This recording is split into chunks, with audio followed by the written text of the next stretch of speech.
नमस्कार, मी स्नेहा. आपण पाहताय साम टीव्ही महाराष्ट्र कॉलिंग या विशेष कार्यक्रमामध्ये तुम्हा सगळ्यांचं स्वागत.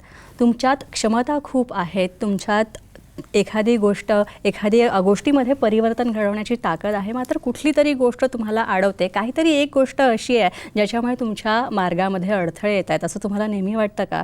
किंवा एखादी गोष्ट जेव्हा तुम्ही पूर्णत्वास नेता मात्र काहीतरी होतं आणि तुमचं घोडं कुठेतरी अडतं, असं तुम्हाला नेहमी वाटतं का? घाबरू नका, या सगळ्यांची उत्तरं कुठेतरी अंकशास्त्राच्या माध्यमातून तुम्हाला मिळू शकतात. आणि अंकशास्त्र म्हटलं की महाराष्ट्रातल्या एकमेव महिला अंकशास्त्रज्ञ सुप्रसिद्ध अशा सौ मानसी काळे यांचं नाव सगळ्यांच्याच डोळ्यासमोर येतं, सगळ्यांच्याच मनात येतं. आणि त्याच निमित्ताने मानसी काळे या आपल्या स्टुडिओत, साम टीव्हीच्या स्टुडिओत आलेले आहेत. त्यांचं स्वागत करूया. मॅडम, तुझं खूप खूप स्वागत. मानसी काळे मॅडमची ओळख करून देण्याची वेगळी अशी गरज नाही, मात्र थोडक्यात सांगायचं झालं तर अंकशास्त्रात असलेला त्यांचा हातखंडा, अंकशास्त्राचा त्यांचा सखोल अभ्यास, त्याचप्रमाणे वास्तू, रमल, ज्योतिष या सगळ्यात त्यांचा असलेला अभ्यास, त्यांच्याकडे असलेलं उत्तम वक्तृत्व, तसंच त्यांच्याकडे असलेलं समोरच्याला समजून घेण्याची क्षमता, त्यांचं बुद्धिचातुर्य, तसंच त्यांचं संवाद कौशल्य, यामुळे त्या प्रसिद्ध आहेत. आणि याच सगळ्या स्वतःच्या गुणांच्या, कलागुणांच्या जोरावर मानसी मॅडमनी अंकशास्त्राच्या माध्यमातून अनेकांचं जीवन जे आहे ते सुखकर केलेलं आहे. चला तर मग आता आपण या भागामध्ये जाणून घेणार आहोत की दैनंदिन जीवनात अंकशास्त्र आपल्याला कशाप्रकारे फायदेशीर ठरू शकतं. मॅम, पुन्हा एकदा आपलं स्वागत. मॅम, दैनंदिन जीवनात अंकशास्त्र आपल्याला किती महत्त्वाचं आहे? दैनंदिन जीवनात जर का आपण बघायला गेलं तर सकाळपासून संध्याकाळपर्यंत नंबर्सच लागतात. अगदी तू सकाळपासून बघ, सकाळपासून उठल्यापासून तू किती वाजता उठली. पहिले तर मी म्हणेन तुम्ही ज्या तारखेला जन्म झाला ती तुमची जन्मतारीख, तिथपासून सुरुवात होते. त्यानंतर तुम्ही जर टाईम आणि जन्मतारीख दिली तर तुमची पत्रिका बनते, कुंडली बनते, तिथेही नंबर्स लागतात. लहान बाळाला नाव ठेवताना पण नंबर, म्हणजे आपण न्यूमरोलॉजीचा उपयोग करू शकतो, कारण त्या बाळाचं नाव ठेवायचं आहे. त्याच्यानंतर थोडा मोठा झाला की त्याला बाकीच्या सगळ्या गोष्टी द्यायच्या आहेत, तर त्या न्यूमरोलॉजिकली आपण फाइंड आउट करू शकतो की त्याच्यामध्ये गुण काय, दोष काय, कुठला क्लास लावायचा आहे, कसं पॅरेंटिंग करायचं आहे, याचं पण काम न्यूमरोलॉजीतर्फे होऊ शकतं. त्याच्यानंतर थोडा मोठा झाला मुलगा किंवा मुलगी, मग तिचं करिअर आलं, त्याला कुठल्या करिअरमध्ये घ्यायचं आहे, कुठला स्पोर्ट्स चांगला आहे, काय करायला पाहिजे, या करिअरसाठी अंकशास्त्राची मदत होते. कारण तुमच्यामध्ये काय मूल आहे, जे तुमचं मूल आहे ते जर का तुम्ही करिअरसाठी निवडलं तर त्याचा खूप जास्त फायदा होईल. जर मला मूलच करिअरमध्ये माझं जर का म्हणजे ॲडमिनिस्ट्रेशनचं असेल आणि मी कुठेतरी काहीतरी साधा जॉब करायला लागलो तर मला तो जॉब आवडणार पण नाही, कारण मला त्याच्यावरती हुकूमत गाजवायची आहे. त्यामुळे तिथे जॉब टिकणार पण नाही, आवडणार पण नाही, आपण मनापासून करणार पण नाही. तर एखादी गोष्ट जर का आपल्याला आवडत असेल तर ती आपण खूप जास्त चांगल्या इंटरेस्टनी करू शकतो. तिथून पुढं गेल्यावर करिअरची निवड करायची आहे, फॉरेनला जायचं आहे शिकायला, किंवा नक्की कुठे जॉब करायचा आहे, 2 कंपन्या आल्यात, कुठली कंपनी घेऊ, कुठला ऑप्शन घेऊ, याच्यासाठी पण अंकशास्त्र मदत करेल. त्यानंतर वैवाहिक जीवन येतं, तिथे आपल्या जोडीदाराची निवड आपण करू शकतो न्यूमरोलॉजीच्या माध्यमातून.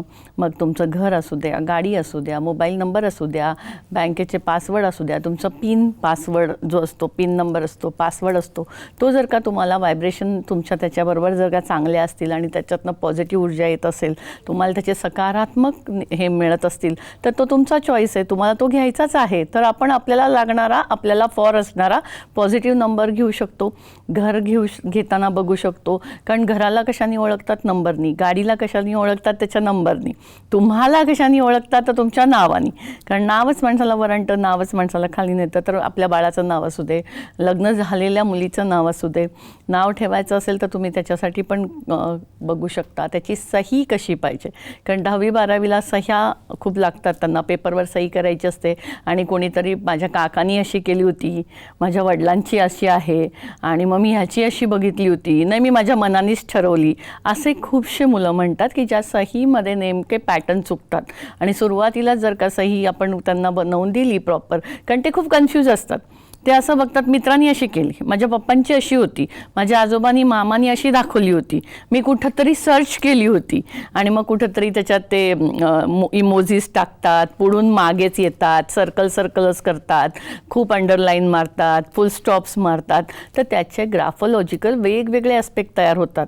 आणि सही आपण एकदा, म्हणजे मी नेहमी सांगते माझ्या शोमध्ये, सही बदलो सही में बदलो, की सही तुम्हाला रिप्रेझेंट करते. तर ती सही आपल्या 10वी-12वीच्या पेपरवर किंवा आपल्या लाईफमध्ये जेव्हा करायची तेव्हा ती बघून ग्राफोलॉजिकली ॲस्पेक्टनी, कारण त्याच्यात आपले सबकॉन्शियस माइंड असतं, आपले ब्रेन स्ट्रोक्स असतात की आपण सही वर नेतोय का, आपण खाली आणतोय का, नक्की आपण रिव्हर्स जातोय का, आपण गोलातच राहतोय का, हे सगळे म्हणजे प्रूव्हन सायन्स आहे ग्राफोलॉजी.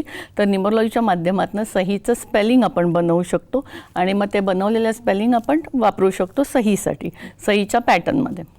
नक्कीच. मॅडम, पण आता रोज आपण उठतो तर आपल्या मनात प्रत्येकाच्या डोक्यात प्लॅन असतो की नाही, आज ना माझी ही गोष्ट यशस्वी झालं पाहिजे किंवा उद्या ना मला यात सक्सेस मिळालं पाहिजे. तर अंकशास्त्र आपण यासाठी कसं वापरावं? तुम्हाला जर एखादा नंबर, म्हणजे एखादा कलर जर का खूप जास्त फॉर असेल तर त्या कलरच्या ऊर्जा तुम्ही घेऊ शकता. त्याच्याने तुमचं माइंड एकदम खूप छान होईल, तुम्ही प्रफुल्लित होताल, तुम्हाला एनर्जी वाढेल, तुमचा ओरा चांगला होईल.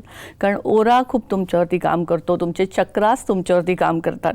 एखादं चक्र बिघडलं असेल तर त्या चक्राच्या एनर्जीज आपल्याला लेस होतील. तर त्या चक्राचा कलर किंवा आपल्याला असलेल्या पॉझिटिव्ह एनर्जीचा वापर करून जर का कलर वापरले तर त्याचा खूप जास्त चांगला फायदा होईल. जाताना सकारात्मक विचार केले तर मी म्हणेन की खूपच जास्त होईल. एखाद्या वेळेस तुम्ही म्हटलात माझं नाही होणार आहे, नाही म्हणलात तर होणारच नाही. नेचरला फक्त येतं काय तर तथास्तू म्हणाला, देव फक्त तथास्तू म्हणतो आणि नेचर तुम्हाला डबल करून देतो. कुठलीही गोष्ट दिल्याने वाढते म्हणतो आपण. आणि एखाद्या वेळेस जर का तो नारायण ॲक्टिवेट असेल आणि तुम्हाला तथास्तू म्हणला तुम्ही चुकीच्या गोष्टीला, तर नक्कीच चुकीच्या गोष्टी घडतील. तुम्ही नक्की काय बोलता आहात, कसं बोलता आहात, त्याच्यावरती खूपशा गोष्टी अवलंबून आहेत. आणि मग आपण जर का निगेटिव्ह विचार करून गेलो तर नक्कीच बाकीच्या गोष्टी निगेटिव्हच होतील. हे सगळे सांगतात सकारात्मकता वाढवा, सकारात्मकता वाढवा. अशी म्हणजे मी म्हणेन की नळ लावून खाली पडत नाही किंवा अशी तुम्ही कुठून आणू शकत नाही. ती तुमची तुम्हालाच बिल्ड करावी लागते आणि ती बिल्ड करताना तुमचं माइंडसेट पाहिजे. Mindset everything set. इम्पॉसिबलचा आय एम पॉसिबल हा पण अर्थ होतो आपण जे म्हणतो ते. त्यामुळे मी करू शकतो हा आत्मविश्वास खूप चांगला आहे. आणि ह्या गोष्टी प्रूव्हन झाल्या, समजा की मला हा नंबर आहे किंवा आपल्याला हा कलर घातला तर फायदा होतो आहे किंवा आपण जाताना ह्या वेळ पाळली तर होऊ शकतं आहे. तर अशा वेळेस आपण त्या गोष्टी पाळल्या तर नक्कीच सायकोलॉजिकली होईल की हो मी करणारच आहे, होणारच आहे. जर आपल्या सहीचं किंवा नंबर्समध्ये काही गडबड असेल किंवा नावात काही गडबड असेल आणि आपण न्यूमरोलॉजीप्रमाणे ते सुधारलं तर त्याचा कशा प्रकारे सकारात्मक परिणाम होईल? तर ह्या नावाच्या व्हायब्रेशन खूप काम करतात तुमच्यावरती. त्यामुळेच नाव परफेक्ट पाहिजे. कलरची एनर्जी तर मी तुला म्हणलंच, नंबर्स, कलर आणि ह्या सगळ्या गोष्टी तुम्हाला काम करणारच आहेत दैनंदिन जीवनात. कारण याच्याशिवाय पर्याय नाही.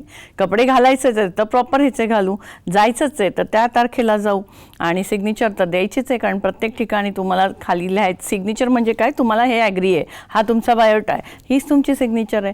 त्यामुळे तुम्हाला नाव, कलर, नंबर, सिग्नेचर हे वापरायचंच आहे. घर नंबर तर लागणारच आहे कारण आपण एका घरात राहतो. आता मी तुला असं म्हणेन की एक मला गोष्ट आठवते की भिंती असतात घराच्या, त्या भिंती एकमेकांशी बोलत असतात की अरे मी आहे म्हणून घर आहे. आणि त्या एवढ्या अशा एकमेकांना असं खूप ॲग्रेसिव्हली चाललं असतं की भिंती म्हणत असतात माझ्यामुळं ते घर आहे, नसतं तर मग हे घरच नसलं असतं. त्याच्यानंतर ते छत जे असतं, छप्पर, ते हे सगळं ऐकतं आणि ते म्हणतं अरे तुम्ही तर माझ्यामुळं आहात. जर मी नसलो असतो आणि मी तुम्हाला ऊन पाण्या वाचवलं नसलं असतं तर तुमच्या भिंतींचा काय उपयोग. वाद इतका विकोपाला जातो, इतका विकोपाला जातो. तेव्हा ती फरशी म्हणते हे तुम्ही दोघांचंही काही अस्तित्व नाही आहे. मी जर नसली असते तर भिंती उपयोगाच्या आहेत ना छत्र उपयोगाचं आहे. त्यामुळे माझं म्हणणं असं आहे की सगळे ॲस्पेक्ट आपल्यासाठी खूप इम्पॉर्टंट आहेत. असं नाही म्हणून चालणार की ह्याच भागावरती मी काम करील त्याच भागावरती नाही. तुमची वास्तू पण खूप काम करते, तुमच्यासाठी मंत्र साधना खूप काम करते. तुम्ही कुठला खडा वापरताय, तुम्ही पॉझिटिव्हिटीसाठी नक्की काय करता आहात, तुमचा कॉन्फिडन्स वाढण्यासाठी तुम्ही नक्की काय करता, तुम्ही एक्सरसाइज करता आहात का, हे जास्त इम्पॉर्टंट आहे. सगळं केलं पण मी दिवसभर 12 वाजता झोपूनच राहिलो, माझ्या शरीराला काहीच नाही मिळालं ॲक्टिव्हिटी, तर मी काय करणार. त्यामुळे ह्या सगळ्या गोष्टी तुम्हाला सपोर्ट सिस्टीम म्हणून काम करतील, पण काही गोष्टी तुम्हालाच कराव्या लागतील आणि त्या करणं म्हणजे एक्सरसाइज करणं, थोडंसं स्वतःला कॉन्सन्ट्रेट करणं, मेडिटेशन करणं, काही गोष्टी ज्या आपल्यासाठी फॉर आहेत त्या करणं, गोल सेट करणं, विजन ठरवणं की नक्की आपल्याला काय करायचं आहे. ते विजन ठरवल्याशिवाय तर काही गोष्टी होणार नाही. मी नेहमी म्हणते तुमचा गोल ठरवा, तुमचा गोल ठरवा. कारण जोपर्यंत गोल ठरणार नाही तोपर्यंत कुठं जायचं हेच कळणार नाही. रोज एक तुमची विश लिस्ट तयार पाहिजे की मला उद्या हे करायचं आहे किंवा मला हे हवं आहे त्याच्यासाठी मी हे करतो आहे. तर आम्ही जी विशबुक देतो त्या विशबुकमध्ये आम्ही नेहमी सांगतो की तुम्ही तुमची साईन करा आणि खाली तुमच्या विश लिहा. कारण विश कशा आहे, तुम्हाला उद्या काय हवं आहे त्याला म्हणतात इच्छा, की तुमच्या इच्छा काय आहेत. जोपर्यंत कुठलीही गोष्ट पेपरवर येत नाही ती सक्सेस होत नाही. तर आपण ती लिहून काढतोय, आपल्या ब्रेनला सांगतोय, आपल्या माइंडला सांगतोय, आपल्या नेचरला सांगतोय की मला हे हवं आहे. मग ॲटोमॅटिकली आपण म्हणतो ना जन्नत सगळीकडनं द्यायला तयार होते जेव्हा तुम्ही स्वतः तयार असता. तर तुमच्याकडे विशलिस्ट तयार आहे तर त्या हिशोबाने तुमची बरीचशी कामं होऊ शकतात. आणि तुमच्या सहीचा पॅटर्न असेल तर तुमची सहीची एनर्जी त्याच्यामध्ये लागेल. तर विशबुकचा वापर खूप जास्त चांगल्या प्रकारे होतो असं मी म्हणेन. तर विशबुक वापरल्याने खूप जास्त गोष्टी घडतील कारण तुमचा प्लॅन ठरेल आणि तो पेपरवर येईल. आणि तो जेव्हा पेपरवर येईल तेव्हा सक्सेस होईल. आम्ही म्हणतो की तुम्ही तुमचा केतू आणि बुध खूप चांगला करता जेव्हा तुम्ही कुठलीही गोष्ट लिहिता. तुमच्या हाताखालनं जाते, तुमच्या ब्रेन पॅटर्नमधनं जाते, त्यामुळे त्या गोष्टीचा खूप चांगला फायदा होऊ शकतो. नक्कीच मॅडम. कधी कधी ना जगत असताना आपलं आयुष्य आपल्याला काही ना काहीतरी संकेत देतं आणि आपल्यापैकी बऱ्याच जणांना कधी कधी आपल्याला एखादा नंबर रिपीटेडली दिसतो. तर हे रिपीटेटिव्ह नंबर्स म्हणजे काय? रिपीट नंबर म्हणजे काय की तुम्हाला तो सिग्नल आहे, तुम्हाला तो मेसेज आहे. कारण नंबर्स एंजल नंबर म्हणून पण काम करतात. तर हे एंजल्स आहेत, ते तुम्हाला काही सिग्नल देतात. बघा सगळ्या गोष्टी आजूबाजूला असतात पण तुम्हाला त्या समजल्या पाहिजे, तुम्हाला त्यांचा हेतू कळला पाहिजे. आणि बऱ्याचशा गोष्टीचं आपण म्हणतो ना टेलिपॅथी होते. तू एखाद्याला इथून विचार कर, त्याच्या इथून लगेच त्याचा फोन येतो. कारण तुम्ही काय करतात, तुम्ही त्याला आठवण करताय म्हणजे तुम्ही त्याच्या नावची फाईल डाउनलोड त्याच्याही मनात करताय आणि तुमच्याही मनात करताय. तर तुम्ही एखाद्याला खूप जास्त जर का हे केलं तर त्या गोष्टी तुम्हाला होतात. तसंच नेचर पण तुम्हाला एक काही सिग्नल दाखवत असतो. तर तसे नंबर्स तुम्हाला ते दिसतात. त्या नंबर्सचे सिग्नल्स तुम्हाला कळले पाहिजे. तर तुम्हाला नंबर फक्त जरी माहिती असतील तर त्या गोष्टी घडतील. 1 नंबर सूर्याचा, 2 नंबर चंद्राचा, 3 नंबर गुरुचा, 4 नंबर राहूचा, 5 नंबर बुधाचा, 6 नंबर शुक्राचा, 7 नंबर केतूचा, 8 नंबर शनीचा आणि 9 नंबर मंगळाचा. इथं वेळेची कमी असल्यामुळे मी खूप काही जास्त नंबर्सची माहिती नेहमी सांगू शकत नाही. तर तुम्ही माझ्या इंस्टाग्राम पेजला भेट देऊ शकता. यूट्यूबला मानसी काळे यूट्यूब आहे आणि मानसी काळे फेसबुक इंस्टाग्राम पण आहे, फेसबुक चॅनल पण आहे आपलं. तर तुम्ही तिथे जर का गेलात तर तुम्हाला माझे मागचे व्हिडिओज, मागचे शोज दिसतील. त्याच्याने भरपूर काही गोष्टी तुमच्याकडे मिळतील. आणि प्रत्येक शोच्या नंतर मी एक टिप्स सांगते. ती टिप्ससुद्धा बघण्यासाठी तुम्ही आमचं चॅनल सबस्क्राईब करू शकता. मानसी मॅडम, बिझनेस बऱ्याच जणांची करायची इच्छा असते, त्यात आपण अंकशास्त्र कसं वापरावा? बिझनेसमध्ये तर खूप चांगलं अंकशास्त्र वापरलं जातं असं मी म्हणेन. बिझनेसचं नाव, व्हिजिटिंग कार्ड, लोगो, बिझनेसची जी टॅगलाईन असते ते. कारण लोगो हा काय तुमच्या बिझनेसचा एक सिक्रेट सिम्बॉल आहे. नाव जसं चांगलं पाहिजे तसं बिझनेसचं पण नाव चांगलं पाहिजे. ते तुमच्या बर्थडेटला, तुमच्या एनर्जीला मॅच होणारं पाहिजे. त्यानंतर तुम्ही व्यवसायाची मांडणी कशी करताय, तुमच्या ऑफिसमध्ये कसे लोक बसत आहेत, तुम्ही कोणते लोक हायर करायला पाहिजे, नक्की तुमच्या मध्ये काय काय एनर्जी पाहिजे, कुठलं मटेरियल कुठं ठेवायचं आहे, नक्की त्याच्या वास्तूमध्ये काय काय इफेक्ट करायचे आहेत, हे सगळं बिझनेस कन्सल्टेशनमध्ये जाईल. कारण बिझनेसमध्ये कसं होईल, बिझनेसचं नाव तर महत्त्वाचं आहे, टॅगलाईन महत्त्वाची आहे, फोन नंबर बिझनेसचा असणारा खूप महत्त्वाचा आहे, व्हिजिटिंग कार्ड खूप महत्त्वाचं आहे, तुमची वेबसाईट, तुमच्या बाकीच्या गोष्टी, या सगळ्याला कुठला कलर हवा आहे, कुठल्या टाईपमध्ये ते बसलं पाहिजे, हे खूप इम्पॉर्टंट आहे. आणि सिक्रेट सिम्बॉल म्हणजे लोगो, तो लोगोच तुमचा बिझनेस रिप्रेझेंट करतो. मी नेहमी म्हणते तुमचा SS काय, तर ते येणारी लोक विचारतात SS काय असतं, तर SS म्हणजे तुमचा सिक्रेट सिम्बॉल. कारण लोगोनी तुमच्याकडे लोक पोचणार आहेत. तुम्ही प्रत्येक मोठ्या मोठ्या ब्रँडचे लोगो बघा, ते लोगोच तुम्हाला अट्रॅक्ट करतात आणि ते नाव नंतर येतं, पहिले लोगो येतो. फॉरेन कंट्रीजमध्ये तर सगळीकडे लोगोच वापरला जातो. तर तुमचा लोगो हा तुमच्या बिझनेसचा सिक्रेट सिम्बॉल सांगेल आणि तो बिझनेस काय आहे याचं एक आपल्याला बाकीच्या समोरच्या माणसाला त्यातल्या सगळ्या गोष्टी कळतील. मास्टर नंबर्सची संकल्पना आम्हाला जरा समजावून सांगा. मास्टर नंबर्स कशाला म्हणतात की जे डबल डिजिट नंबर सिंगल डिजिटला येतात. जसं 11, 22, 33, 44 काही लोक धरतात, काही लोक नाही धरत. तर 11, 22, 33 हेच धरतात. 11 मधनं म्हणजे काय होईल 2, 22 मधनं 4, 33 मधनं 6 तर हे नंबर ते ऊर्जा डबल करतात. म्हणजे प्रत्येक नंबर जोडीत आला तर तो चांगला इफेक्ट देतो. तर हे जे नंबर असतात हे मास्टर्स नंबर म्हणतो आपण त्याला. त्याची ऊर्जा खूप छान असते. 22मधनं इंट्युशन पॉवर खूप छान मिळते. 33मधनं नॉलेज खूप छान असतं. लक सपोर्ट चांगला असतो. 11 तर हे अमिताभ बच्चनचा नंबर 11 आहे. तर हे सगळे जे नंबर्स आहेत हे सगळे तुम्हाला रिप्रेझेंट करतात. एखादा नंबर जास्त वेळा आला त्याला आपण म्हणतो रिपीट नंबर. तर एखादा नंबर खूप जास्त वेळा आला तर त्याची एनर्जी बदलते. जसं 2 नंबर खूप वेळा आला तर तो माणूस इनसिक्युअर असतो, थोडासा डिप्रेशनकडे झुकलेला असतो.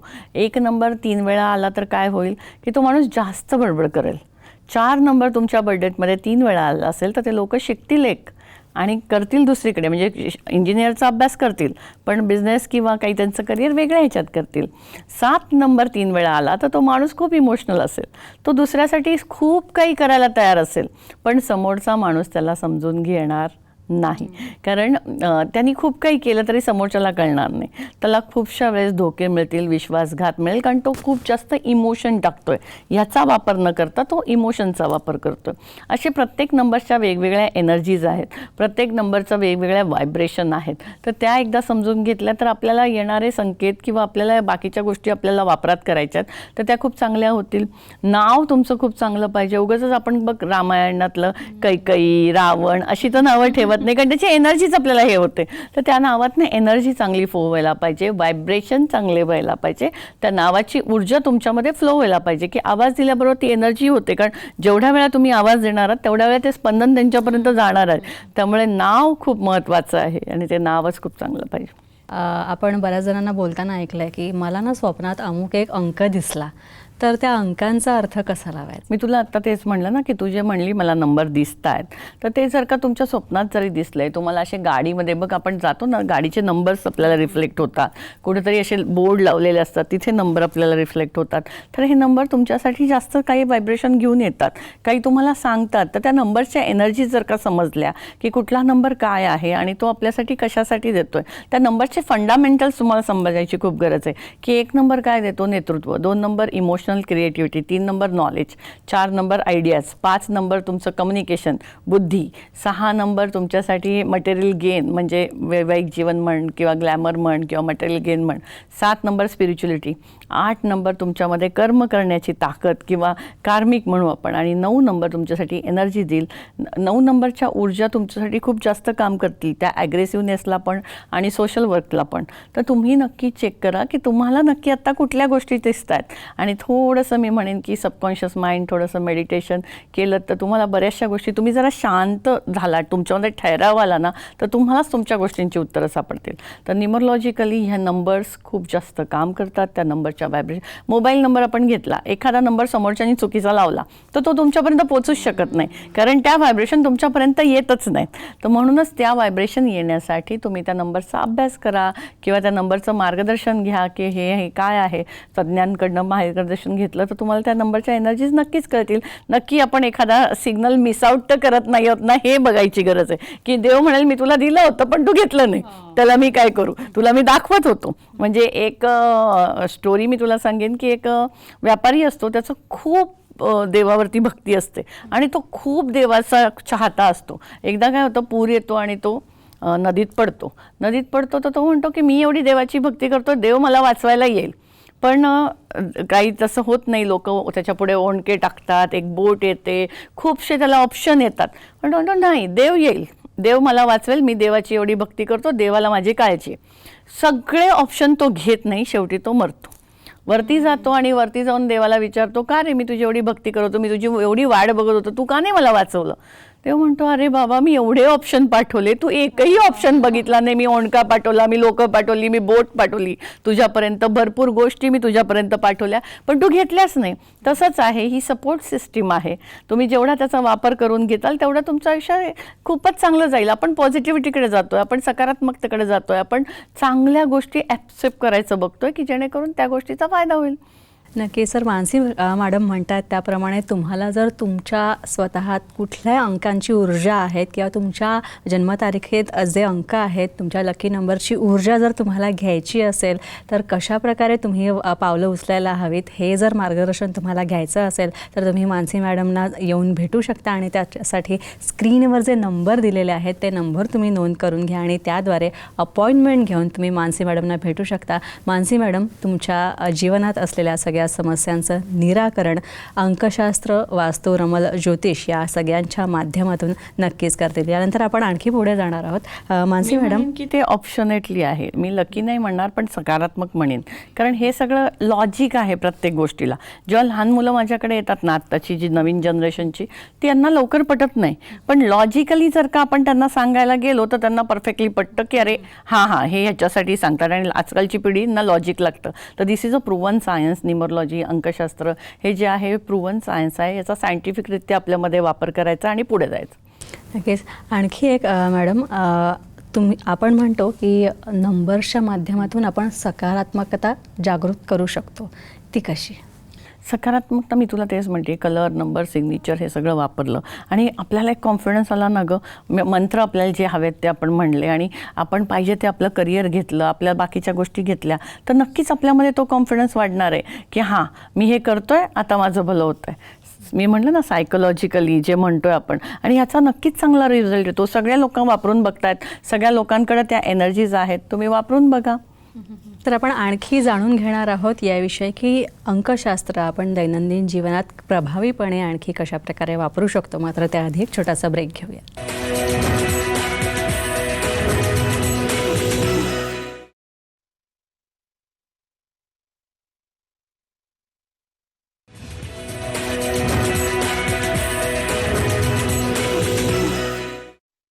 नमस्कार, मी स्नेहा. साम टीव्हीच्या महाराष्ट्र कॉलिंग या विशेष कार्यक्रमात आपलं स्वागत. लग्न पहावं करून शादी का लड्डू जो खाय वो पछताय, जो ना खाय वो भी पछताय. लग्नाच्या बाबतीत असं बऱ्याचदा उपहासाने बोललं जातं, पण लग्न सर्वांना करायचं तर असतं, पण परफेक्ट मॅच पार्टनर मिळणार कसा? अर्थात अंकशास्त्राच्या मदतीनं. आणि यासाठी कर्मा न्यूमरोलॉजीच्या प्रतिथयश संस्थेच्या संस्थापिका सौ मानसी काळे आपल्या स्टुडिओत आलेल्या आहेत. मॅम, तुमचं स्वागत खूप खूप. तर मॅडमची चर्चा करणार आहोत, मात्र त्याआधी एक थोडक्यात ओळख मानसी मॅडमची करून देते. मानसी मॅडम यांनी अंकशास्त्राचा सखोल अभ्यास केलेला आहे. गेल्या अनेक वर्षांचा त्यांचा वास्तू, रमल, रेखी आणि ज्योतिष या विषयांवर सुद्धा सखोल अभ्यास आहे. आणि याच अभ्यासाच्या माध्यमातून, त्यांच्या याच ज्ञानाच्या माध्यमातून अनेक व्यक्तींना अनुरूप जोडीदार निवडण्यात मानसीजींनी मदत केलेली आहे. अनेकांचं वैवाहिक जीवन त्यांनी आनंदी केलेलं आहे. अंकशास्त्राच्या माध्यमातून योग्य दिशा दाखवत अनेक घटस्फोटही मानसी मॅडमनी थांबवलेले आहेत. तसंच अनेकांना पुनर्विवाहासाठी त्यांनी योग्य मार्गदर्शन सुद्धा केलेलं आहे. सहज आणि सोप्या पद्धतीनं प्रत्येकाशी संवाद साधणं हे त्यांचं वेगळं असं कौशल्य ठरतं आहे. तसंच अंकशास्त्र आपल्या वैवाहिक जीवनात कसं काय मदतगार ठरू शकतं, तसंच कसं काय त्याची मदत आपल्याला होऊ शकते हे सांगण्यासाठी आज मॅडम आपल्यासोबत आलेल्या आहेत. चला तर मग सुरुवात करूयात आणि जाणून घेऊयात अंकशास्त्राच्या माध्यमातून आपण योग्य जोडीदार कसा शोधू शकतो. मॅडम, सगळ्यात आधी आम्हाला हे सांगा की जेव्हा तुमच्याकडे असे विवाहेच्छुक तरुण तरुणी येतात तेव्हा तुम्ही काय पाहता त्यातला? आता ज्योतिषशास्त्राचा तुमचा अभ्यास आहे तर त्यात तुम्ही त्यांची जन्मतारीख हे सगळं तर पाहता, मात्र गुणमिलन वगैरे या सगळ्या गोष्टींचा सुद्धा विचार करता का तुम्ही? न्यूमरोलॉजी हे बेसिक शास्त्र आहे, स्पंदनशास्त्र आहे. न्यूमरोलॉजीनी आपण गुण, दोष हे व्यवस्थितरित्या समजू शकतो की आपले गुण काय आहेत, दोष काय आहेत. आणि मी नेहमी सांगते की दोष कमी करून गुण वाढवायला ह्या न्यूमरोलॉजीची मदत खूप होते. हे स्पंदनशास्त्र असल्यामुळे आपण त्याच्या व्हायब्रेशन घेऊ शकतो की नक्की कुणामध्ये काय. आपण दुसऱ्याला बदलू शकत नाही. मी हे नेहमी सांगते की आपण आपल्याला बदलू. तसं आपल्याला जर का एखाद्यामध्ये गुण दोष आढळले अगोदरच तर त्या हिशोबाने आपण आपलं माइंड प्रिपेअर करू शकतो. जेव्हा माझ्याकडे लोक येतात तेव्हा आय डन एव्हरीथिंग, वास्तू, रमल, रेकी, ज्योतिष, कारण मी न्यूमरोलॉजी शिकवते. त्यामुळे या सगळ्या गोष्टीचा आपल्याकडे परिपूर्ण अभ्यास असतो. तर आपण गुणमिलन पण बघतो, कारण बेसिक कुंडली मिलन हे पण खूप महत्त्वाचं असतं. त्यामुळे गुणमिलन पण बघतो आणि कुंडलीतले सगळे ग्रह असतात जे काही ते आपल्याला पॉझिटिव्ह आहेत, निगेटिव्ह निगेटिव्ह आहे, नाडी आहे, योनी आहे, खूपशे म्हणजे गुण किती मिळत आहेत त्याच्यावरती खूपशा गोष्टी आहेत. आणि आपण न्यूमरोलॉजिकली पण त्या व्हायब्रेशन चेक करतो की मूलांक बरोबर आहे का, भाग्यांक बरोबर आहे का. कारण तुमचं मूल हे तुमचं स्वतःचं असतं की तुम्ही समजा एखाद्या जन्मतारखेला जन्मलात 11 आपण म्हणलं तर त्याचा मूल असतो 2, 1 आणि 1 2. समजा तुम्ही 20ला जन्मला असाल तर 20. तर त्या माणसामध्ये काय गुण आहेत, काय दोष आहेत हे आपल्याला कळून न्यूमरोलॉजीच्या व्हायब्रेशन आपण परफेक्ट नंबरला जर का गेल्या तर त्याच्या हिशोबाने गुणमिलन करू शकतो. आता एखाद्याच्या जन्मतारखेत समजा 3 वेळा 7 आहे, तर 3 वेळा 7 म्हणजे काय की तो माणूस खूप लोकांसाठी करेल, त्याच्यामध्ये इमोशन्स खूप असतील, पण समोरच्याला ते कळणारच नाही की त्यांनी दुसऱ्यासाठी किती केलं आहे. आणि त्याच्यामध्ये खूप जास्त लोकांसाठी करायचं आहे, मेहनत करायची आहे, स्पिरिच्युअलिटी आहे, लोकांसाठी इमोशनली बाइंडिंग असणे, प्रत्येकाकडे सारखं जाणे. पण त्याच्या बाबतीत नेहमी असं होईल की त्याला कायम विश्वासघातच होतील किंवा कायम त्याच्यासाठी केलेलं गोष्ट समोरच्याला कळणारच नाही. तर असे जे जन्मतारखा असतील तर त्याच्यात आपण व्यवस्थित बघून घेतो की समोरच्या जोडीदारांनी त्याला बघितलं पाहिजे. ज्याच्याकडे समजा 2-3 वेळा असेल तर तो माणूस एक्सप्रेसच नाही करणार, त्याच्या मनातल्या मनात राहील, तो दुसऱ्यांसाठी चांगला असेल, सगळं असेल, पण त्याला प्रेमाने हाताळायची गरज आहे. तर समोरचा पार्टनर आपल्याला तसाच हवा आहे की जो त्याला समजून घेईल. कारण शेवटी ॲडजस्टमेंट हाही एक प्रकार आहे लग्नामध्ये. तर त्यामुळे ती ॲडजस्टमेंट कशी असेल, कारण एक दिवसाचं ही गोष्ट नाही, लाईफ लॉंगचा तो सहवास आहे, रोजचा आहे, रोज सगळ्या गोष्टी घडतात आपल्याला आणि एक्सपेक्टेशन आपल्या समोरच्याकडनं काय आहे त्याच्यावरती बाकीच्या गोष्टी ठरतात. मी म्हणते अपेक्षा असेल तर अपेक्षाभंगाचं दुःख जास्त असतं. तर ह्या लोकांना इमोशनली समजून घेणारा पार्टनर बघायची खूप गरज. नक्कीच. मॅडम, वैशालीजींचा फोन आलेला आहे, त्यांना तुम्हाला प्रश्न विचारायचा आहे. वैशालीजी नमस्कार, प्रश्न विचारा. लग्नाविषयी चालू आहे ना. हां हां तर माझ्या मुलासाठी विचारायचं होतं. हां बोला. माझ्या मुलाची जन्मतारीख 24/4/95 आहे. हॅलो. हां बोला. जन्मस्थळ आणि वेळ पण सांगा. जन्मस्थळ सातारा आहे हं.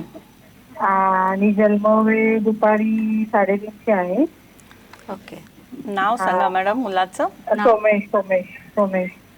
सोमेश. हा. ओके. 24/4/95 सोमेश, राईट. बरं, याच्या लग्नासाठीचा प्रश्न आहे. आत्ता लग्नासाठी याचे चान्सेस आहेत 2023मध्ये, तर त्यांनी प्रयत्न केला तर होऊ शकतं. अदरवाईज 2025मध्ये पण चान्सेस आहेत. पण मला इथे तो मुलगा खूप हुशार आहे पण इमोशनल आहे असं पण दाखवत आहे. तर जसं मी आत्ता म्हणलं की तो कम्युनिकेशनमध्ये थोडासा वीक असेल, तर त्याचं कम्युनिकेशन कमी असल्यामुळे आपल्याला अशी मुलगी हवी आहे त्याच्या विवाहासाठी की ती त्याला समजून घेईल इमोशनली, राईट. पण त्याचे फॉरेनला जाण्याचे योग पण, हा तुम्ही प्रश्न नाही विचारला आहे पण मी तरी बघून सांगते, फॉरेनला जाण्याचे योग पण आहेत. तर तो काय सर्व्हिस करतो मला माहिती नाही, पण त्याच्यासाठी प्रयत्न करा. फक्त कम्युनिकेशनवर काम केलं तरी चालेल, कुलदेवताची उपासना केली तरी चालेल. आणि आपल्याला त्याच्यासाठी 3 नंबरची मुलगी नको आहे. 3, 12, 21, 30 या तारखेला जन्म झालेली मुलगी आपल्याला नको आहे, कारण मग हा 36चा आकडा होईल. इकडे 3 नंबर म्हणजे गुरुचा नंबर, 6 नंबर शुक्राचा नंबर, दोन्हीकडे इगो आहे. मग तो एक माघार कोण घेणार याच्यावरती बाकीच्या सगळ्या गोष्टी अवलंबून असतील आणि मग बाकीच्या रोजच्या जीवनात काहीतरी थोडेसे इश्यूज येऊ शकतात. म्हणून आपण 3 नंबरची मुलगी नाही.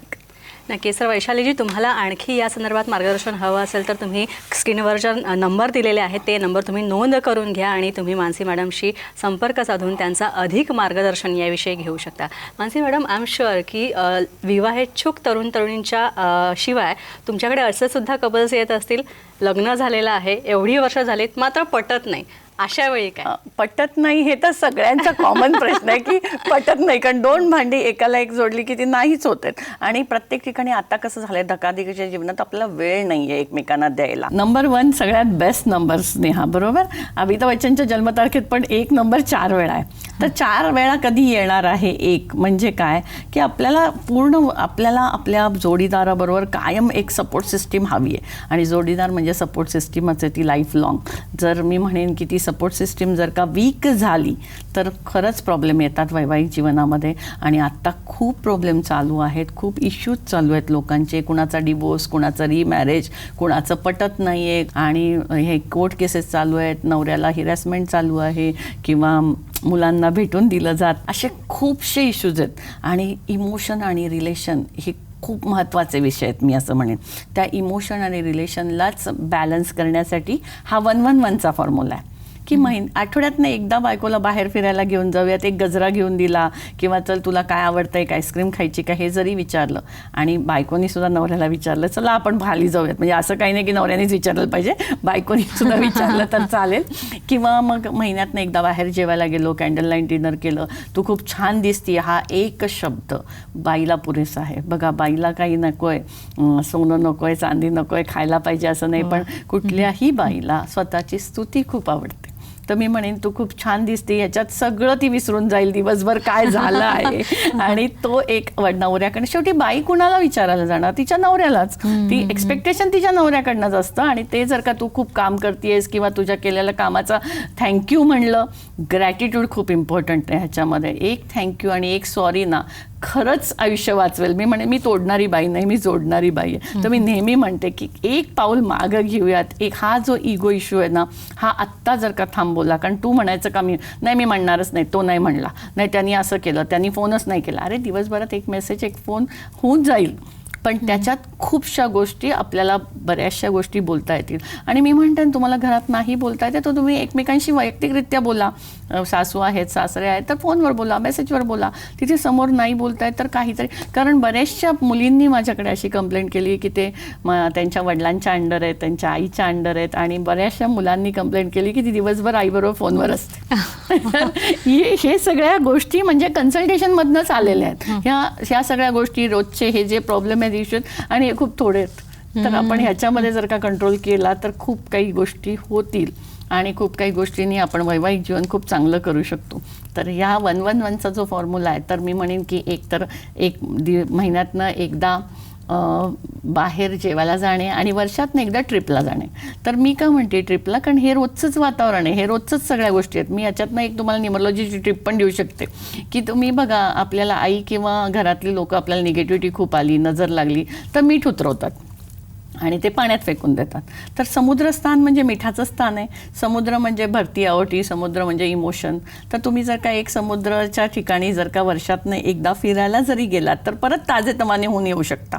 तर ते एक आपण करू शकतो. तर आपण कनेक्ट होऊ, आपण त्या गोष्टी सगळ्या विसरून परत नव्याने परत येऊन एनर्जीनी परत सगळं काम करू. बघा, दिवस चुकला नाही आहे, सकाळ झाली की संध्याकाळ आहे, संध्याकाळ झाली की सकाळ आहे, ते बर्डन आहे, ट्रेन पकडायची आहे, कामाला जायचं आहे, बॉसचं टार्गेट आहे, हे सगळंच आहे. तसंच बाईला पण घरात मला स्वयंपाक करायचा आहे, मुलांचं बघायचं आहे, स्वतःचं बघायचं आहे, नातेवाईकांची जबाबदारी, हे सगळंच आहे. तर दोन्हीकडनं समसमान आहे. फक्त वैवाहिक जीवनात हेच आहे की दोघं एकमेकांची दखल घेत नाही आहेत, बोलत नाही आहेत, एकमेकांशी कनेक्ट होत नाही आहे, आणि कंपॅरिझन खूप चालली आहे की तिने असं केलं, त्यांनी असं केलं, हे नको आहे. म्हणजे रादर मी सांगेन तुला स्नेहा, माझ्याकडे एक मॅडम आल्या होत्या, तर त्या माझ्या पुढे बसून त्या मिस्टरांना म्हणल्या की तुम्ही मॅडम समोर मागच्या वेळेस कबूल केलं होतं 3 तोळ्याचं गंठण घेऊन देईल, आता 2.5च दिलंय. मॅडम 2.5च दिलंय. ते तर बघा की दिलं त्यांनी, त्यांच्याकडे काही नसताना त्यांनी प्रयत्न करून हे सगळं केलंय. एक कपल आलं, त्यांच्यामध्ये त्या मॅडमला खूप काही करायचं होतं आणि ते मिस्टर म्हणले तू काही करायची गरज नाही, मी एवढं करीन, आपण फिरायला जाऊ, मी तुला बाहेरच्या कंट्रीमध्ये नेईन. तर ती तेच म्हणते माझ्या क्रिएटिव्हिटीला काय वावे, गेली 40 वर्ष मी घरातच आहे आणि मी पुढे काय करू, मलाही माझं करायचं. तर मी म्हणेन प्रत्येकाला एक रिस्पेक्ट द्या, प्रत्येकाला एक स्पेस द्या, त्यांना त्यांचा आनंद कशात आहे हे शोधू द्या. त्यांचा आनंद त्यांना मिळाला तर ते नक्कीच तुम्हाला आनंद देतील. तर प्रत्येकाने एक स्पेस द्यायची गरज आहे. खूप महागे न लागणे, विषय न घेणे, हे जास्त इम्पॉर्टंट आहे. ते फोन चेक करणे. मला खूपशा लोकांनी कंप्लेंट केली की ती फोनवर बघते, तिला फोनवर हे मिळालं, ते मिळालं. तर मी पण तुम्हाला असंच सांगेन की थोडंसं फोन हा बाजूला ठेवूयात आणि तुम्ही काय फॉरवर्ड करताय हे खूप इम्पॉर्टंट आहे. एखादी निगेटिव्ह गोष्ट तुम्ही जर का फॉरवर्ड केली तर त्याचं, मी म्हणते की त्याचं कर्म लागतं. ज्यांनी बनवलं त्याला नाही लागत, ज्याला हे पास केलंय ना त्याला जास्त लागतं, कारण ते सेव्ह होतं तुमच्या मोबाईलमध्ये. पण हे निगेटिव्ह जे काही मेसेज असतील खरंच डिलीट मारा. त्याच्याने तुमच्या मानसिकतेवर, तुमच्या बाकीच्या एनर्जीवरती खूप जास्त परिणाम होतो. तर आपण काय फॉरवर्ड करतो हे जास्त इम्पॉर्टंट आहे. निगेटिव्ह मेसेजेस खरंच डिलीट करा. तुमच्या फोनसाठी पण नको आणि लोकांना देण्यात पण नको. आणि ह्या सगळ्यामुळे काय होतं आहे, घर पण अफेक्टेड होतं आहे. आई वडील ह्यांना पण वाईट वाटतं आहे की आमच्या मुलाचं असं आहे, मुलीचं असं आहे, किंवा हे भांडतात. ते कुठल्याही आईवडिलांना आवडणार नाहीच आहेत की हे 2 जोडपी भांडतात. तर टेन्शनचं काम त्यांना झालं आहे आता. म्हणजे माझ्याकडे ज्येष्ठ वर्ग जास्त येतो आहे की सून मुलगा भांडतोय, मुलगी जावयाचं पटत नाही, मॅडम नक्की काय करायचं. तर या सगळ्या गोष्टीचा अफेक्शन त्यांच्यावरती पण पडतंय. तर थोडंसं आपण समजून घ्यायला पाहिजे असं मी म्हणेन. आणि एक मागे घेतलेलं पाऊल पुढचे 10 पावलं वाचवेल. मी नेहमी सांगते की लग्नातली पहिली 5 वर्ष जी असतात ना ती पुढची 50 वर्ष ठरवतात. त्यामुळे पहिल्या 5 वर्षात मला मान्य आहे मुलगी नवीन येते, तिला स्वभाव माहिती नसतात, काही माहिती नसतं, पण ॲडजस्टमेंट करावी लागेल, सगळ्यांना समजून घेऊन बाकीच्या गोष्टी करायला लागतील. तिची जबाबदारी तशी समोरच्यांची जबाबदारी, कारण ती नवीन मुलगी आहे. तर मी नेहमी सांगते की जर तुमचं नाव परफेक्ट नसेल तर मुलीला एक चान्स आहे, लग्नानंतर नाव तिचं चेंज होतं, कारण ती सगळंच सोडून इकडे येते तेव्हा स्वतःचं नाव पण बदलते. तर न्यूमरोलॉजीच्या माध्यमातून किंवा पत्रिकेच्या माध्यमातून तुमचं नाव जर परफेक्ट नसेल तर त्यांना एक चान्स आहे मुलींना, मुलांना तर तो पण नाही आहे. तर ते नाव जरा बघून ठेवलं तर आपल्याला खूप फरक पडतो. त्या नावाच्या व्हायब्रेशन आपल्यावरती काम करतात आणि ते स्पंदनशास्त्रामध्ये येतं. तर त्या नावाचा पण इम्पॅक्ट पुढच्या आयुष्यासाठी पडू शकतो, कारण ती मुलगी त्या नवऱ्याचं नाव आणि आडनाव एकत्र लावणार आहे. तर ते नाव सुटेबल आपण बघू शकतो न्यूमरोलॉजीच्या ह्यानी. लहान बाळाचं नाव ठेवा तर हे तर आपण सांगतोच नेहमी की ते बघून ठेवा. तर मुलीचं नाव लग्नानंतर बदलताना एक काळजी घेण्याची खूप गरज आहे. मानसी मॅडम, एक कुतूहल म्हणून विचारते की तुमच्याकडे आतापर्यंत जेवढे कपल्स आलेले आहेत कुठल्या नंबरचं पटत नाही एकमेकांशी? 1 आणि 8चं शक्यतो पटत नाही, कारण सूर्य आणि शनीचं आहे. बघ, ऋतिक रोशन आणि सुझेन खान यांचा डिवोर्स झाला. 2 आणि 9चं शक्यतो पटत नाही, कारण 2 नंबर पाणी, 9 नंबर आग. तर ते ॲग्रेसिव्हनेस आहे की इमोशनली इकडे ॲग्रेसिव्हली, तर ते मॅच होत नाही. 3 आणि 6 हे शक्यतो मॅच होत नाही. तर असे जे नंबर्स आहेत जे आम्ही अँटी नंबर म्हणतो. एखादा माणूस आवडला तर आपण म्हणतो ना की त्याच्याबरोबर राहणार, सगळं करणार, त्याच्या सगळ्या चुका माफ करणार. पण एखादा नाही, जर का त्याच्या व्हायब्रेशन आपल्याबरोबर जुळत नसेल तर मग ते रोज उठून तो नुकसानच होणार आहे. आणि कितीही काही केलं जर समोरचा माणूस समजून नसेल घेत तर मग ते पुढची पायरी होते की मग मला डिवोर्स घ्यायचा आहे, मला रिमॅरेज करायचं आहे. हे सगळ्या गोष्टी त्याच्यावरनं होतात की काही गोष्टीचा फुलफिलमेंट होत नाही. म्हणू आपण की मानसिक खूपशा गोष्टी आहेत. एखादा खूप डिसिप्लिन असेल, एखाद्याला खूप म्हणजे स्पिरिच्युअलिटी असेल, एखाद्याला मटेरियल गेनची आवश्यकता असेल, एखाद्याला खूप चांगलं लाईफ पाहिजे असेल, एखादा खूप समोरच्याला डॉमिनेट करत असेल. असं वेगवेगळे व्यक्ती आहेत. तर वेगवेगळ्या व्यक्तींच्या प्रवृत्ती वेगळ्या, व्यक्ती वेगळ्या. तर तेच न्यूमरोलॉजिकली समजून घ्या, पत्रिकेने समजून घ्या, लग्न करायच्या अगोदर. आणि केल्यावरती मग ॲडजस्टमेंट कशी करायची याच्या बाबतीत आपण विचार करू. कारण काय होतं, जेव्हा प्रॉब्लेम येतात तेव्हा मग माणूस काय करतं, एखाद्या मित्राला जाऊन भेटतं, एखाद्या घरातल्या नातेवाईकला विचारतं. मग तो मित्र आणि तो नातेवाईक त्यांच्या अँगलनी तुम्हाला उत्तर देणार आहे. त्यामुळे त्यांचा अँगल कसा आहे माहिती नाही, त्यांचा त्याच्यात काय स्वार्थ आहे किंवा त्यांचा बघायची कपॅसिटी काय. त्यामुळे हे सगळं करण्यापेक्षा आणि मग ते प्रॉब्लेम्स वाढतच जातात, इगो इश्यूज वाढत जातात. तर मी म्हणेन प्रॉब्लेम जेव्हा छोटा आहे ना तेव्हाच सॉल्व करा, त्याला मोठा होऊन देऊ नका. आणि जेव्हा तो मोठा होतो मग ते वेगळे रस्ते असतात आणि आपण हे ज्या वेगळ्या रस्त्यांना जातो तेव्हा आपली एनर्जी खर्च होते, आपला पैसा खर्च होतो, आपला वेळ खर्च होतो. आणि रोजचा दिवस खूप छान आहे, तो जर का जगला तर खूप छान आहे. इथे मग आपण लाईनीत उभं राहतो, धक्के खातोच आहे. मी नेहमी सांगते तुमचा डॉक्टर, तुमचा वकील आणि तुमचा ज्योतिषी खूप चांगला पाहिजे. त्याला परफेक्टली कळलं पाहिजे की आत्ताच्या घडीला काय हवंय. पूर्वीच्या काळी बघा राजा महाराजांकडे त्यांचे राजपुरोहित असायचे किंवा त्यांचे गुरुजी असायचे. ते अगोदर त्यांना सांगायचे की राजन असं असं होईल, असं असं होईल. तर मी असं म्हणेन की एक कन्सेप्ट आणा, फॅमिली ज्योतिषी किंवा फॅमिली एक हवाय की त्याला सगळं माहिती आणि तो अगोदरच तुम्हाला वॉर्न करेल की असं नको व्हायला, असं नका करू. तर ही फॅमिली डॉक्टर सारखी मी म्हणेन की आत्ताच्या घडीला फॅमिली ज्योतिषी ही कन्सेप्ट हवीच आहे. नक्कीच. तर मानसी मॅडमचा ज्योतिषशास्त्राचा, अंकशास्त्राचा अभ्यास आणि त्याचं मार्गदर्शन तुम्हाला घ्यायचं असेल तर तुम्ही नक्कीच मानसी मॅडमना संपर्क करा. स्क्रीनवर तुम्हाला नंबर दिलेले आहेत, तसंच मानसी मॅडमचं सगळे सोशल मीडिया हँडल्स दिलेले आहेत. आणि मानसी मॅडमचं हेच मार्गदर्शन घेऊन अनेक जण सुखी झालेले आहेत. काहींच्या प्रतिक्रिया आपण पाहूया. नमस्कार, मी अश्विनी सागर अडसरे, राहणार नारायणगाव. प्रोफेशन वाईज मी लॉयर आहे. माझा आत्मविश्वास माझ्या करिअरच्या दृष्टीने हरवत चालला होता. मग मी हीच गोष्ट माझी मैत्रीण विद्या कुराळे हिच्याशी शेअर केली, तर तिने मला मानसी काळे यांच्याशी कन्सल्ट करण्याची ॲडवाईस केली. तर त्या गोष्टीवर मी विश्वास ठेवून मॅडम मानसी काळे यांच्याशी कन्सल्ट केलं. मॅडमनी माझे प्रॉब्लेम समजून घेतले आणि मला त्याच्यामध्ये उपाय दिले. मी ते उपाय केले आणि उपाय केल्यानंतर मला जाणवत गेलं की माझ्यामध्ये जो हरवलेला आत्मविश्वास आहे तो परत येत चालला आहे. आणि त्या उपायानंतर खूप साऱ्या गोष्टी म्हणजे माझ्या लाईफमध्ये खूप चेंजेस झाले. आणि मग माझा मॅडमवरती आणि त्या न्यूमरोलॉजीवरती खूप विश्वास बसला. आणि त्याच्यानंतर ठरवलं की ह्यामध्ये पण आपण थोडंसं साईड करिअर केलं पाहिजे. आपला जो म्हणजे हरवलेला आत्मविश्वास आहे जो लोकांमध्ये आपण ते दिलं गेलं पाहिजे, ती माहिती गेली पाहिजे. म्हणून मग मी ठरवले ह्यामध्ये करिअर करावं आणि जे अपकमिंग क्लासेस होणार आहेत नारायणगावमध्ये त्यामध्ये पण मी एनरोलमेंट केली आहे. धन्यवाद. मॅडम, नारायणगावला क्लास होणार आहेत त्याविषयी आता जो आपण व्हिडिओ दाखवला ते माझे स्टुडंट होते आणि त्यांनी त्यांचं स्वतःचं चालू केलं आणि त्यांचा आग्रह असतो की मॅडम मला जसा फायदा झाला तसा नारायणगावमध्ये सगळ्यांना व्हावा. तर आपला क्लास आहे नारायणगावला 16 आणि 17 सप्टेंबरला. ज्यांना कुणाला नारायणगावला क्लासला यायचं असेल ते येऊ शकतात. नक्कीच. आता मॅडम, आणखी खरं तर बरेच जण असतात, बऱ्याच जणांची इच्छा होती तुम्ही नारायणगावमध्ये किंवा त्यांच्या गावात म्हणजे class त्या सुरू कराल. साईडचे सगळे लोक येऊ शकतात. नारायणगाव, मनसरखेड तिथल्या सगळ्या लोकांसाठी तो क्लास आहे. ज्यांना यायचं असेल वैयक्तिक मार्गदर्शनाला पण मी दर महिन्याच्या 23 तारखेला तिथे असते, दर महिन्याच्या 15ला दादरला, पुणे, ठाणे, नाशिक, आपले कोल्हापूर आपले ऑफिसेस आहेत. तुम्ही अपॉइंटमेंट घेऊन आमच्याकडे भेटू शकता. वैयक्तिक मार्गदर्शन घेऊन आपण सल्ला घेऊ शकतो की डिवोर्सच आहे किंवा वैवाहिक जीवनामध्ये काही ताणतणाव आहेत. तर काउन्सिलिंग एक वेगळा पार्ट आहे की ज्योतिष समजणं वेगळं आणि ज्योतिष सांगता येणं वेगळं. कारण आमचा एक शब्द तुमचं लाईफ पलटू शकतो. जर थोडासा एक कॉन्फिडन्स मिळाला की नाही हे वर्कआउट होऊ शकतं तर तुम्ही पण तेवढे एफर्ट टाकू शकता. तर लगेच डिवोर्सला जाण्यापेक्षा, लगेच काही तोडण्यापेक्षा, लगेच ह्या गोष्टी करण्यापेक्षा काही उपाय करून, काही गोष्टी ॲडजस्ट करून आपण ते संबंध परत पूर्ववत आणण्यासाठी प्रयत्न करू शकतो. नक्कीच. तर मॅडमनी क्लासेस घ्यावेत किंवा टोरो म्हणा किंवा आणखी अंकशास्त्राविषयी, ज्योतिषशास्त्राविषयी मार्गदर्शन करावं त्यांच्या सेंटर्सवर जाऊन, अशी अनेकांची इच्छा असते आणि अशाच काहींच्या प्रतिक्रिया आपण पाहूया. नमस्कार, मी सौ करुणा अजित पराडकर. साम टीव्हीच्या माध्यमातून मानसी काळे यांचा कार्यक्रम पाहिला. आपण सुद्धा त्यांच्या मार्गदर्शनाचा लाभ घ्यावा असे आम्ही ठरवले आणि त्यांच्याकडे गेलो. खरं तर त्यांना काही सांगायची गरजच लागली नाही. माझी बरीच कामं रखडलेली होती. त्यांनी सांगितल्याप्रमाणे आम्ही तसं करत गेलो आणि मला खूपच सकारात्मक रिझल्ट मिळाले. सर्वात महत्त्वाचं म्हणजे 30 वर्षापूर्वी रखडलेलं काम माझं आता पूर्ण होत आहे. मानसीताई, धन्यवाद, खूप आभार. मॅडम, यानंतर पुण्यावरनं एक फोन येतोय मीनाजींचा. त्यांचा प्रश्न घेऊया. मीनाजी, विचारा, मॅडमना प्रश्न विचारा. हा, नमस्कार मॅडम.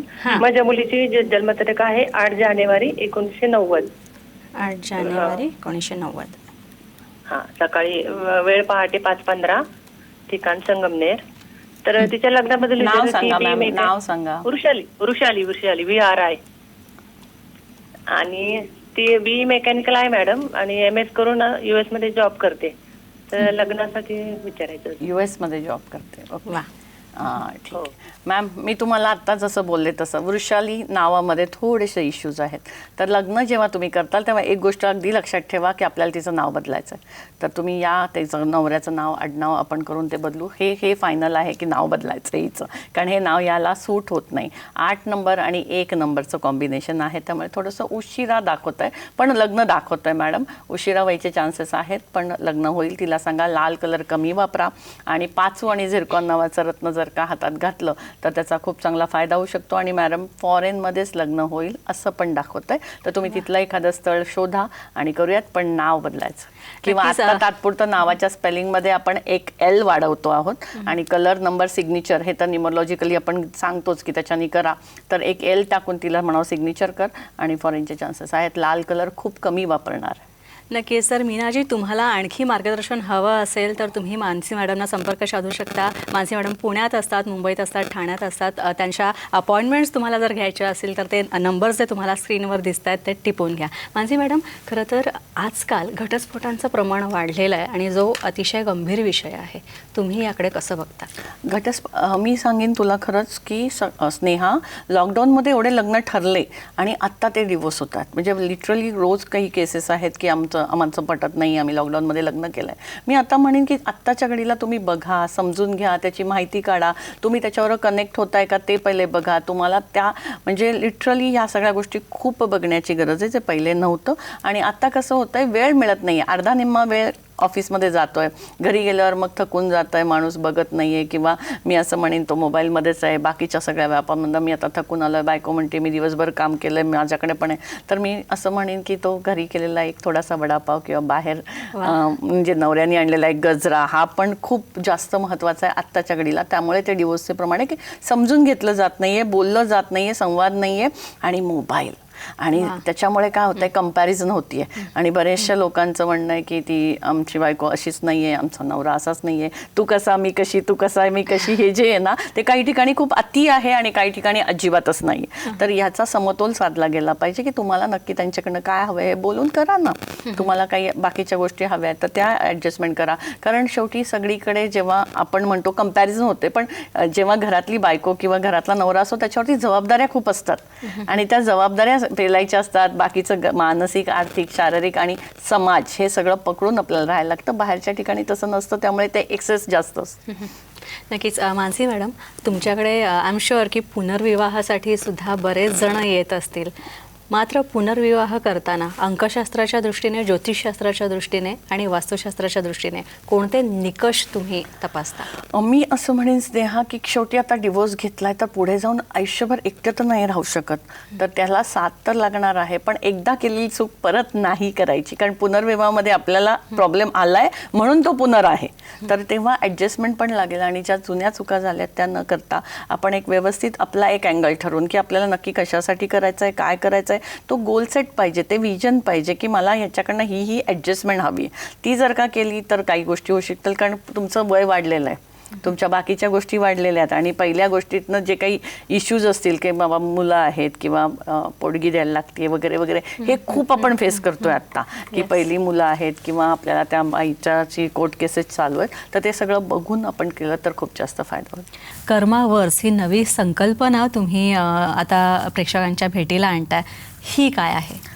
गेली 12 वर्ष तुम्ही मला बघता आहात साम टी व्हीवर. मी गेली 12 वर्ष सलग एकमेव अंकशास्त्रतज्ञ म्हणून तुमच्याबरोबर काम करते. तुमच्या लोकांचं प्रेम आणि तुम्ही दिलेले भरभरून आशीर्वाद हे सगळे खूप काम करतात असं मी म्हणेन. पण असं वाटलं की मी जेव्हा सगळ्यांना सांगते की आपण अपग्रेड होऊयात, तसं मलाही वाटलं की बऱ्याचशा लोकांचे बरेचसे प्रश्न आहेत आणि ते वेगवेगळ्या मार्फत आपल्याला सोडवायची गरज आहे. त्याच्यासाठी आपण आपलं कुटुंब वाढवतोय. तुम्ही सगळे माझे कर्मा फॅमिली मेंबर आहात. ते आता कर्मा युनिवर्ससाठी किंवा कर्मा वर्समध्ये आपण युनिवर्स म्हणूयात की त्याच्यासाठी सगळ्या गोष्टी असतात. युनिवर्समध्ये सगळ्या गोष्टी असतात. तर टॅरो, रेकी, ज्योतिष, वास्तू, हिलिंग ह्या वेगवेगळ्या कन्सेप्ट आहेत न्यूमरोलॉजीच्या, पामेस्ट्री. तर तसे आपल्याकडे वेगवेगळे तज्ज्ञ या कर्मा युनिवर्सवरती येतील, कर्मा वर्सवरती येतील आणि तुम्हाला वेगवेगळं मार्गदर्शन करतील वेगवेगळ्या अँगलनी, ज्याला ज्याच्याकडनं हवं आहे तसं. तर हे तज्ज्ञ वेगवेगळे असतील आणि त्यांच्या थ्रू मार्गदर्शन मिळेल. त्यामध्ये मीच असेन. तर बाकीच्या पण काही गोष्टी आपण त्याच्यातनं करू शकतो. तर तुम्हाला कधी वर्ष 6 महिन्यांनी काही इश्यू आले, काही प्रॉब्लेम आले तर आपण त्याच्यावरती काम करू शकतो. मी असं म्हणते की माझ्याकडे ज्या कोणी लोकांनी मागे प्रेडिक्शन केलं होतं त्यांचं रिपीटचं कन्सल्टेशन 2024साठी आपण ह्याच्यामार्फत 12 वर्ष कर्मा न्यूमरोलॉजी झाले आहेत म्हणून आपण एक रिपीटचं मार्गदर्शन फ्रीमध्ये देतोय. त्याची नाव नोंदणी चालू आहे. ज्यांनी माझ्याकडे कन्सल्टेशन केलं आहे त्यांच्यासाठी कर्मा वर्समधनं ही जास्त चांगली मी म्हणेन भेट आहे की त्यांनी आपल्याकडनं फ्रीमध्ये 2024चं प्रेडिक्शन करून घ्यावं. त्याची नाव नोंदणी चालू आहे. तर त्यांनी नाव नोंदणी करा. आम्ही तुम्हाला 2024चं याच्यातर्फे फ्री प्रेडिक्शन देऊ शकतो. आता जाता जाता सगळ्यात महत्त्वाचं टिप्स. मी असं म्हणेन की इथं वेळ कमी आहे, त्यामुळे माझे आत्ता जे नवीन प्रेक्षक माझ्यासाठी जुळले आहेत त्यांनी आपलं यूट्यूब चॅनल आहे, आपलं फेसबुक चॅनल आहे, आपलं इंस्टाग्राम पेज आहे. त्याच्यात ही खूप माहिती आहे नंबरची. इथे मला देता नाही आले, मला 2-3च नंबरबद्दल बोलता आलं. तर हे सगळं तुम्ही आमच्या फेसबुक पेजला किंवा इंस्टाग्रामला तुम्ही जाऊन चेक करू शकता. वैवाहिक जीवनात आपण असं म्हणतो की हे मेंडेरियन डक्स आहेत, 2 हंसों का जोडा असं पण म्हणतो. तुम्ही जेव्हा हॉटेल्स वगैरेमध्ये जाता, इकडे बघायचं, इकडे हां, इथेच बघा. तुम्ही हॉटेल्स वगैरेमध्ये जाता तेव्हा असे दिसतात बघा स्वान ठेवलेले. तर हे जे आहेत हे रोज कॉडचे आहेत. रोज म्हणजे गुलाब, प्रेमाचं प्रतीक. तर हे तुम्ही तुमच्या बेडरूममध्ये जर का ठेवले, प्रतिकात्मक एक म्हणजे फा आणि मा आपण म्हणतो की एक मेल आणि एक फिमेल, तर चांगला पार्टनर अट्रॅक्ट करण्यासाठी किंवा ज्यांची लग्न झाली आहेत त्यांच्या दोघांमध्ये चांगले रिलेशन होण्यासाठी हे क्रिस्टल्स आहेत. क्रिस्टल त्यांची एनर्जी सगळीकडे हे करतात, स्प्रेड करतात. तर हे मेंडेरियन डक्स आहेत, हे ठेवा. हे स्वान आहेत आणि हे राजहंस असा पक्षी आहे की तो आपल्या पार्टनरशिवाय राहू शकत नाही असं म्हणतात. त्याच्यामुळे आपण ते ठेवतो आहोत की आपल्या बेडरूममध्ये प्रतिकात्मक, की शेवटी सबकॉन्शियस माइंड खूप काम करतं की मी हे करतोय, psychology works, I did this, I get this, आणि याच्या एनर्जीज तर मिळतच राहतील. तर हे 2 ठेवले तर त्याचा फायदा होईल. आणि ज्यांचे विवाह झाले आहेत त्यांच्यासाठी पण आपण प्रयत्न करू शकतो. आणि ज्यांचे व्हायचे आहेत त्यांनी तर न्यूमरोलॉजीच्या मार्फत की हे आमची जोडीदार आम्हाला परफेक्ट आहे का, त्याच्यामध्ये काय आहे, आणि ज्यांचे प्रॉब्लेम्स इश्यू आहेत त्यांच्याबद्दल आपण रिमॅरेजसाठी पण काम करू शकतो. नक्कीच मानसी मॅडम, खूप छान शो झाला. खूप छान मार्गदर्शन तुम्ही केलं वेळ खूप लवकर संपतो. पण वेळ लवकर संपला. मात्र आपण पुन्हा भेटणार आहोत मानसी मॅडमना. वेळ काळ तुम्हाला नक्कीच कळवली जाईल. मानसी मॅडम, तुम्ही इथे आलात त्यासाठी खूप खूप आभार. यानंतर इथेच थांबतो. नमस्कार.